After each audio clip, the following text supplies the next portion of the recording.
Godspeed, John Glenn.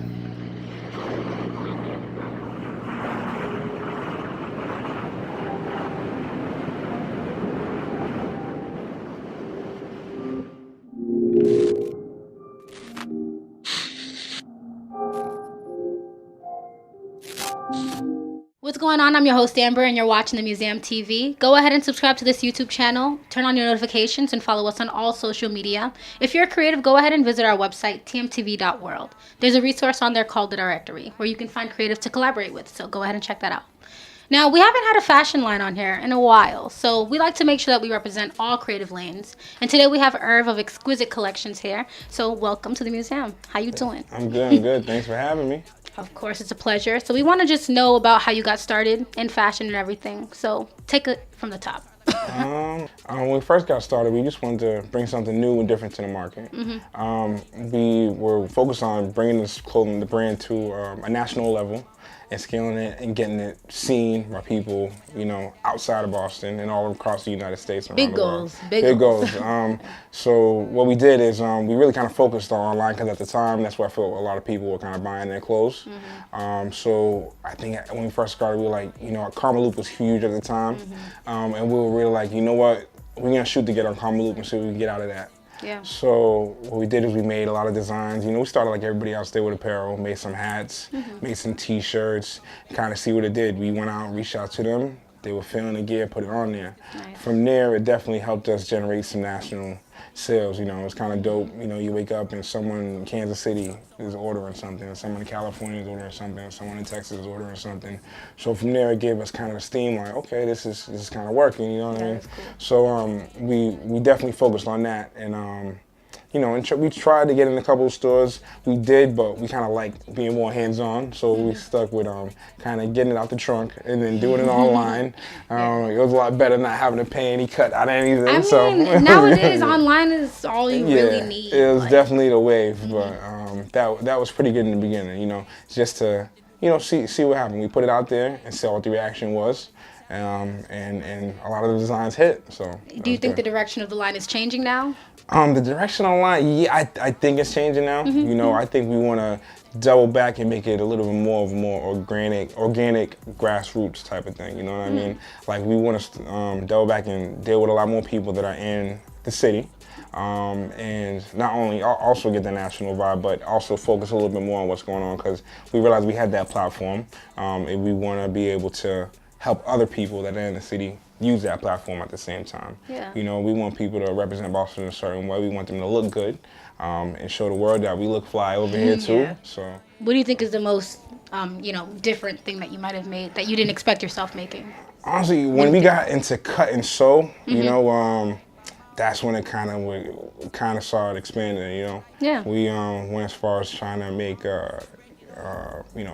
custom hoodies, like drawing something out. And seeing the pattern and putting it in, Photoshop or Flash, and you see it, you do the measurements, and there's a lot of little details that you put into it.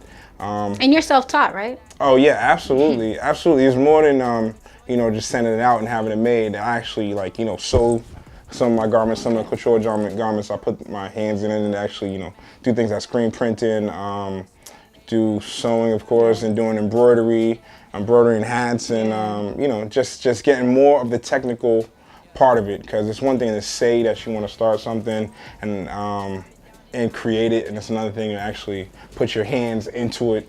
You get a little bit more of a different sense of the things that you're creating. Yeah, so a little bit of a personal touch to it. A personal touch to it, yeah. Yeah, and people feel that as well. I mean, people have been talking to Noble about your clothing line like all the time. He told me that. That's People dope. just won't stop talking. So you definitely are getting that recognition. That's and not dope. only from, people in Boston, but you're getting influenced, people that have heavy influence in the culture.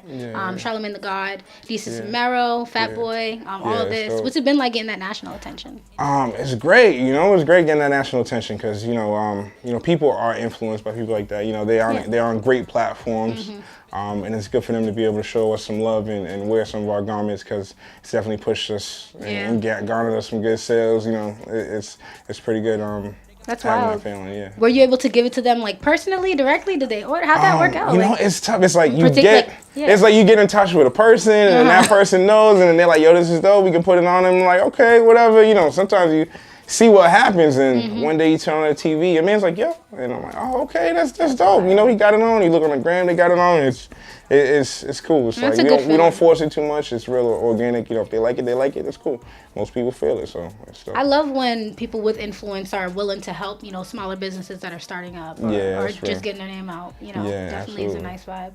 And how do you think that you're going to contribute to the Boston culture? Because you definitely have an influence and a presence at the events and everything. Yeah. And with the fashion name and everything that you've been doing with these big names. What do you think you can add? You know, right now we've been trying to work with a lot of local artists, which is good because, you know, Boston's rap scene is definitely in a good space right now, and I feel like it's only going to get better. Yeah. And, you know, a lot of people work as videographers, and there's musicians putting that. And, you know, I like, so if I get a chance to style a couple of people for their shoots, make a couple custom pieces, and, you know, I'll probably do something like that, give people something for their shows, you know, if they go on the road, you know, work with a couple of artists. I'd actually even try to go as far as making some merch for some local artists, you know what I mean? So, you know, they can put the rhymes to it, we'll put the artwork that, you know, relates to some of the music, and, you know. I say all the time that we're in a very visual culture, like especially nowadays. So whereas before it's like, okay, when you're first getting into music or something like that, you want to focus on your lyricism. You want to you know, get out to gigs, you know, do all that stuff. But then at a certain point, you got to start thinking about branding. Yeah, and that's where you come in. Yeah, with Exquisite Collections and everything, right? Yeah, we can help with that. Definitely helping branding and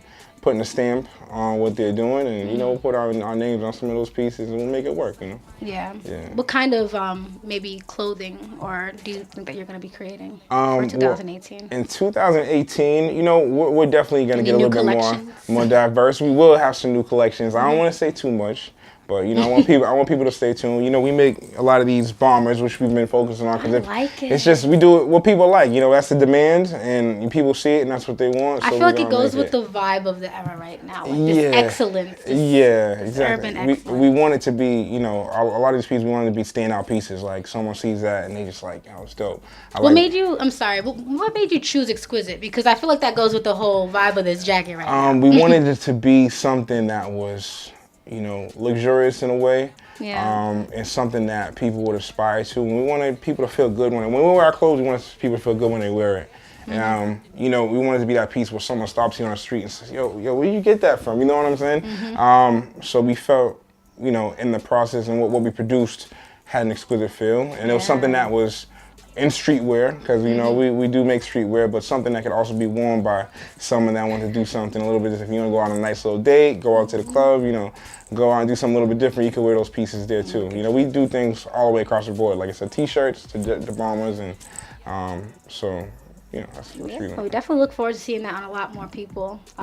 Exquisite, isn't that what Gucci Mane said when he got out of jail? He's like, exquisite. Yeah, it's a very, I hear it in a lot. It's a popular word, you know. I pay attention to it more now. I hear it in a lot of rap songs nowadays. But it's fun, it's smooth. It's definitely a vibe that, you know, a lot of bosses can carry, and definitely seeing that on a lot of influential people is beautiful. If people want to follow up with everything that you're doing with your line, where can they follow you? They can go to exquisitecollections.co. That's the website, www.co, not .com, and they can go to at Exquisite Collections on Instagram, Exquisite Collections on Facebook. That's the best places to catch up to us. You know, if you want to get a couple pieces, you see anything light, feel free to DM us. And of course, we'll get back to you ASAP. We've been very swamped. I got a couple people waiting on some pieces. But they coming, you know, they're coming definitely. You're popular. That's good. It's good, yeah, definitely. I feel That's like a good sign, you know? the demand is definitely outdoing the supply, but we're definitely supplying, which is good. So that's what we like. That's the position that we like to be in, and it's dope, you know. We definitely love a great success story, you know, seeing you going from, you know, self-taught to being on, you know, all over social media, all over. And also, do you have any shout-outs? Shout-outs? Yeah, I'm shout-out my man P. E. I'm not gonna give too much. P.E. Shiz and Jack. They knew who they are. You know, those are my peoples right there. You know, I shout out the city of Boston. You know, if you're doing your thing in the city, you know, I like to shout out all those people. So again, P.E. Shiz, Jack, and anybody in the city of Boston. Definitely, if you're doing your thing. You know, if you like our style, rock with us, you know, give us a shout, and we'll shout out back, and we'll make it work. It's all good. All right. Well, thank you, for coming through the museum. Exquisite Collections, everybody. We love to show the fashion lines some love here at the Museum TV. So go ahead and make sure to check out some clothing and make some purchases. Go ahead and support. You'll see the clothing on Charlemagne Tha God, like we said, Fat Boy, all over. Go ahead and follow the Museum TV as well. Subscribe to this channel. Comment down below. We are Boston's premier vlog. My name is Amber, and I will see you next time. Cruising on my mongoose, was breaking all the rules. Back when you could be yourself. Nowadays, everyone act like they someone else, and they gon' rap like they someone else. I didn't ask you for your feedback, and my bars hard like my kneecaps, and you feeling like you gon' relapse. Touchy subject, I shit relax. Honey mustard with them on, that's my drug of choice. When I'm on stage, I just wanna hear my mama voice. Shit is way, way, way different when I was that age. I had black mags on my dime.